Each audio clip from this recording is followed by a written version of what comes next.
All right, so in this video, we wanted to talk about something that might help with building relationships and friendships in general. And it's a concept that I thought of kind of randomly.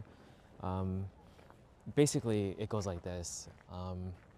The perception of who you think you are, plus the perception of who someone else thinks you are, plus the reality of things, like those three in combination provide basically a big element to how I personally think, like how a relationship or a bond or a friendship will go.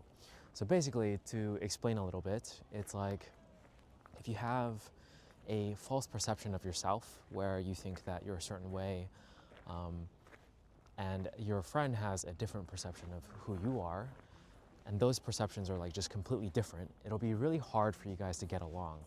So let's say your friend or your family member thinks that you're a very let's say selfish person, especially this could relate to family as well.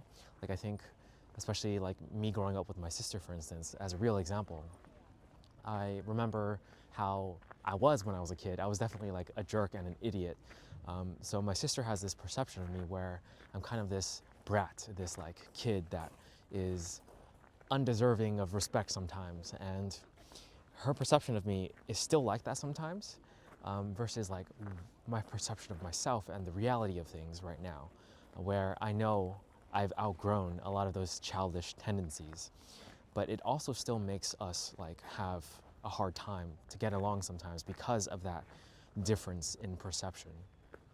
And of course, the reality of things matter as well.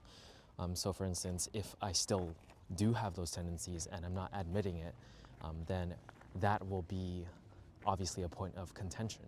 Um, One person's perception is closer to reality than the other. But if all of the things align where, for instance, you like see yourself, um, like you're very self-aware basically, and you know who you are, you know your habits, you know like how you think, um, and you know the pitfalls of how you might think as well. And then you have someone else who you interacted with a lot, who you talked with a lot, who understands those things about you as well.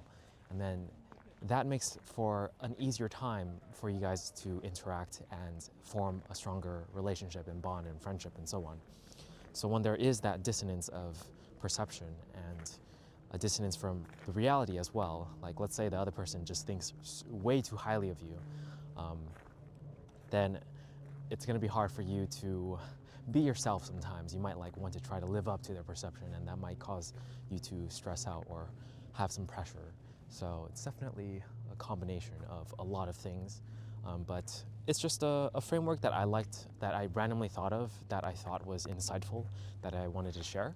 Just like what you can do, I guess, what the tip is to be self-aware and to also try to see people for who they are. Um, and yeah, basically to connect those three things, like try to see people for who they are in reality, not like have this false perception of them.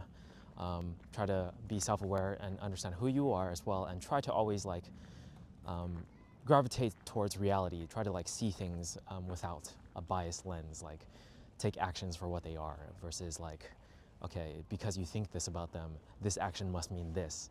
Instead of doing that, just like look at their action and see what it most obviously probably means. That's basically it for this one. I'm at Nijo Castle. It's a nice area. So I just wanted to film here and express a point that I had like 2 days ago. Okay, that's it for this one. Let me know what you guys think about this like whole framework down below in the comments. Catch you guys in the next one. Peace.